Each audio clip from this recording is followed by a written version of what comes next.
clean energy for all of Mexico. This is how it all started for the energy company known as Lumerico. Until one day, a hacker had infiltrated their systems and revealed to the world that their CEO, Guillermo Portero, was using the company's money as his own. When this had got out to the public, Portero denied all claims, but coincidentally, a week later, he had stepped down as CEO of the company and went into hiding. This was not the end of Lumerico's shady business practices, for in secret, the criminal agency, Talon, had come into ownership of the energy company, and with them, they had transported a great technology and installed it into a newly built energy facility known as Station 5. It was a colossal ziggurat that was positioned just off the shore of Dorado's coastline. At night, it beaconed like a lighthouse. To the public, this new facility saw hope and a new way to transfer energy around the world. To Talon, this guaranteed their power and opened up communications in secret with Xibalba. In Lumerico's network, they connected something that would assure their success: the AI God Program of energy, Xibalba.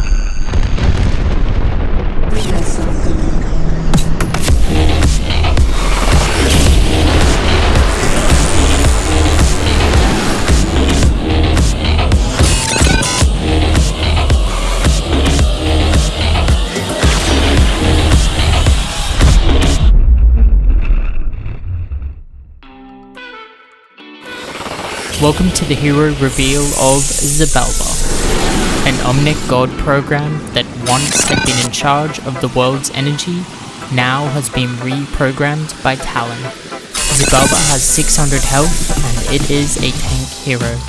Xibalba's left click and basic attack is called Nuclear Blast. Being a tank, Xibalba fires at a bulkier speed than most support and damage rolls. He launches an arcing nuclear ball of green energy in front of him from his armed cannon. Nuclear Blast has a total range of 22 meters, setting him as a mid-ranged fighter.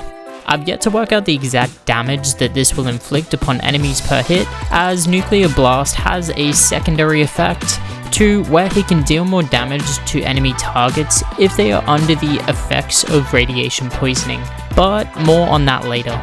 Nuclear Blast has infinite ammo, though due to the initial lower damage unless buffed or attacking a radiation affected target, I feel like also adding the slower bulkier attack style would be necessary for his attacks just to balance him out a little bit. Xibalba's E ability is called Energy Cell. By pushing the E button, Xibalba can set an energy cell cylinder at a target location within a 15-meter range from him. That will arise in a similar style to how Ilari's healing pylons work, though the healing cell itself must be placed on a grounded surface and it will not work on a wall. Energy Cell has a total of 2 ammunition, and once all have been placed out on the field, he will incur a 3.5 second charge time for each energy cell back into his ammunition. Think in similar mechanic to how Junkrat's concussion mines work, to where he can place 2 in a row in quick succession, but after that there is a small charge time to replenish each of them. Each energy cell is of a height slightly smaller than Reinhardt by comparison, giving players on your team a potential pillar to hide behind for a short duration as an added bonus if they are small enough to do so. Xibalba gains 100 overhealth to his health pool for each energy cell that is out on the map, meaning yes, you can place them near your spawn, but when you see what they can do, you may not want to. Each energy cell has a total of 300 health, and they can be destroyed by enemy attacks. If an energy cell is destroyed, it will release a small energy pulse that will knock back any nearby enemies within a really small range of 4 meters of the energy cell when it explodes, which will deal a small amount of damage also. Just a note, this explosive effect will only occur if the energy cell's health has reached 0 and not whenever you swap another one out.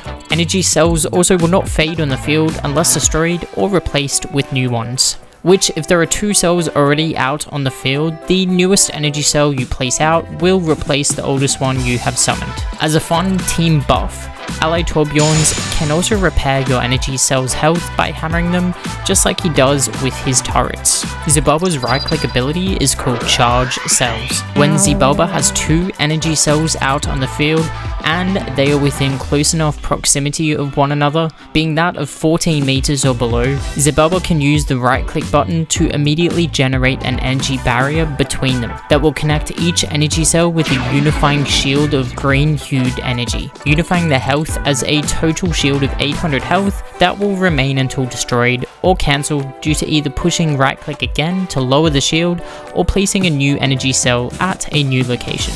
I contemplated increasing the health of this shield due to the fact that it is a little more work to do to be placed out, but for now, just for the concept video, it's going to be similar in health to Sigma's shield. As an added note, this does not block enemies from walking through the shield, it merely stops their attacks. As an added bonus, while the shield is active, each energy cell will become immune to being attacked by enemies individually and will begin to auto-repair their health until the shield has been destroyed.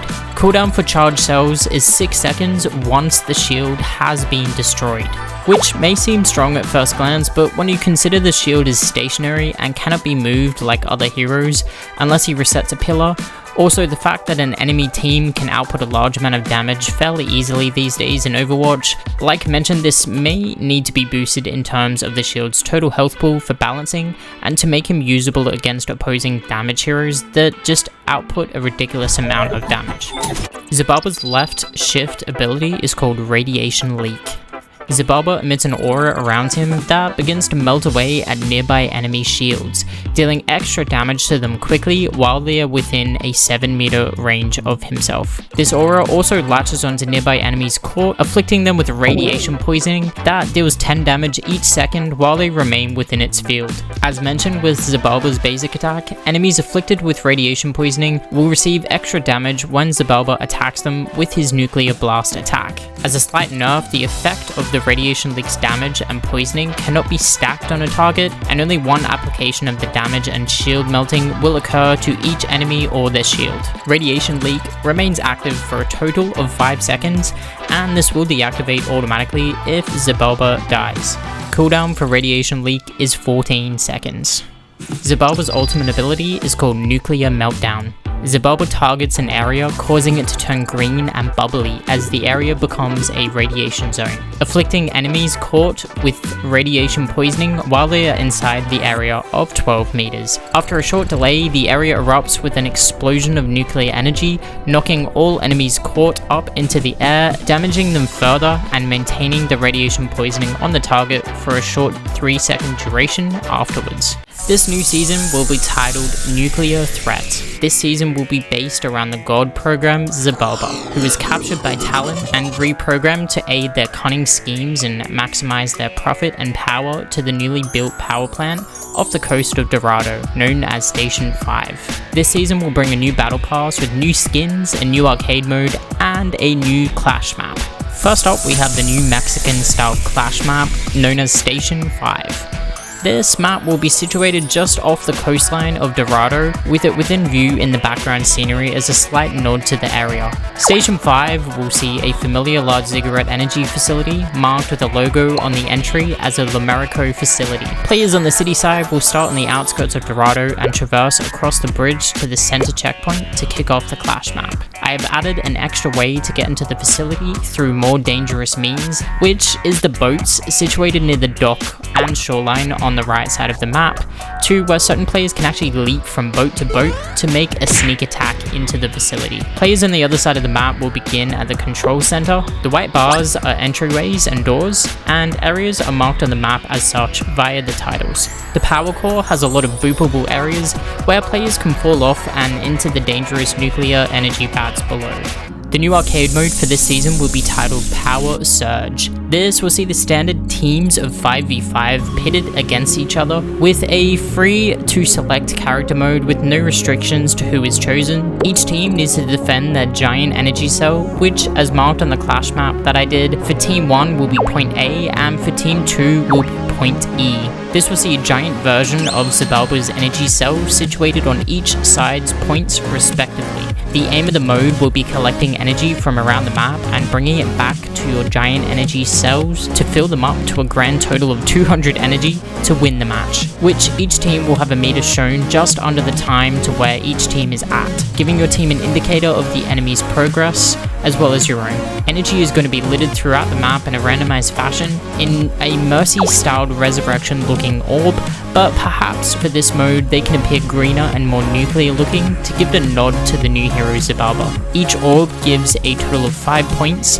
when picked up by a player, and to pick them up you just simply need to walk over them. Each player that collects these orbs will gain them as energy, and this will allow them to return the picked up power back to their giant power cells at their respective ends of the map. If players are killed before they make it back to the giant energy cells, they will drop all the energy that they have collected, and these energy cells will be able to be picked up by the enemy team or a fellow ally and allow them to return it to their own energy cells to fuel their points and disrupt your team's progress.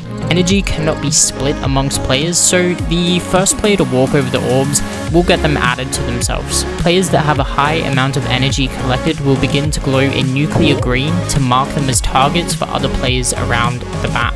If a player manages to collect 40 energy or more, they will be revealed to all other players around the map until they either die and drop the energy or add that energy to their giant energy cells, thus relieving them of it. Meaning that tactics will play a major role in this arcade mode, and if you get too greedy, you will become a target by the entire enemy team. Furthermore, each player that dies will drop 10 energy as a flat rate, whether they have collected energy or not. And if the player has other energy collected, this will add on to that as well. As another balance to the game, your giant energy cells can be attacked by the enemy team, and you can have your energy cells stolen back from them, reducing your total energy for your team. For every attack inflicted on your giant energy cells or the enemies, 5 energy will drop outside of the giant energy cell's range to collect. So deciding whether to go out and collect energy or defending your base will be a large part of this arcade mode. To return energy to your giant energy cells from the ones you have collected, you simply need to have energy to give it, and move within a 2-meter range of your giant cell, it will be automatically added to your team's score. As a cool animation as well, perhaps we can see the energy slowly rising up the energy core. This game mode will require teamwork and great coordination to best the enemy team within a 15-minute time frame. This will add a really fun game mode and a fresh new idea for Overwatch that, as far as I know, hasn't been done before. Just a note also, if the timer is up and neither team has won, the team with the most energy will be the victor by the 15 minutes. And now it's time for the new skins that will be available for this season's Battle Pass. I went a bit crazy this video and actually had a go at designing some skins myself, so let's see how we go with them. First up, we have a new skin for Venture, and that is Junker Venture. This is a Junker style take on Venture, like what they did with Genji's Junker style skin. Venture's brown hair will turn more outlandish and colourful, there's an eyebrow piercing, and a rusted out drill to symbolize the equipment and aesthetic that we know as Junkertown. I added a face mask and gave her a chaotic smiley face over it, as well as spikes on her boots, and destroyed Omnic shoulder guards from her conquests. I also changed her tattoos to flames just to highlight that she is also a bit of a lunatic like the rest of the residents of Junkertown. Next up, we have Nuclear Fallout Cassidy. This Cassidy skin was inspired by the ghoul from the TV series Fallout, to where Cassidy's skins and face will turn into a ghoulish looking radiation damaged red monster, as he maintains his usual cowboy styled outfit and gun with a nuclear twist to some of his color scheming. His belt is spelling the word nuke if you didn't catch it, and he has a half deformed face with a scar on one eye, yellow glowing eyes, and white hair that's lost all of its color. He also has visible veins like you would see of an infected zombie or something out of a virus-styled movie, and this skin has drawn a few inspirations from his undead skin with the color tones, but a little bit more crazy. Next up, we have a rather interesting one, and that is Noxious Lover Widowmaker. Widowmaker gains a nuclear-styled green and black color scheming with a Bane from Batman twist, to where she is reliant on this green nuclear energy that's flowing through her body from the tank on her back, connected via the tubes. Her armored pants glow green as the energy moves down her body and into her legs as she becomes somewhat of a super soldier while using it, with the added gas mask to her face, and the creepy veins coming out of the areas where she is injecting herself. I went for the white hair again with this skin as it looked super wicked against the black and green armor, as well as her weapon core turning a more nuclear green with the added radiation symbol. I also changed her tattoo to that of a spider with a radiation symbol on its back. And lastly, we have Los Muertos Lifeweaver. This is probably one of my favorite skins that I did, as everything about it is just really cool for a Lifeweaver skin. This is a Day of the Dead Mexican festival inspired Lifeweaver skin, to where he dons that familiar face paint of a skeleton. I changed his petals to look like they were on fire and red, and added skulls to his back petals also. He now has a red rose in his hands, and he has a tattoo on his neck to give him a rougher Mexican mafia boss vibe, as well as colourful skulls on his tie to add to the Mexican theming of the Day of the Dead. Thank you for watching the hero reveal of Xibalba.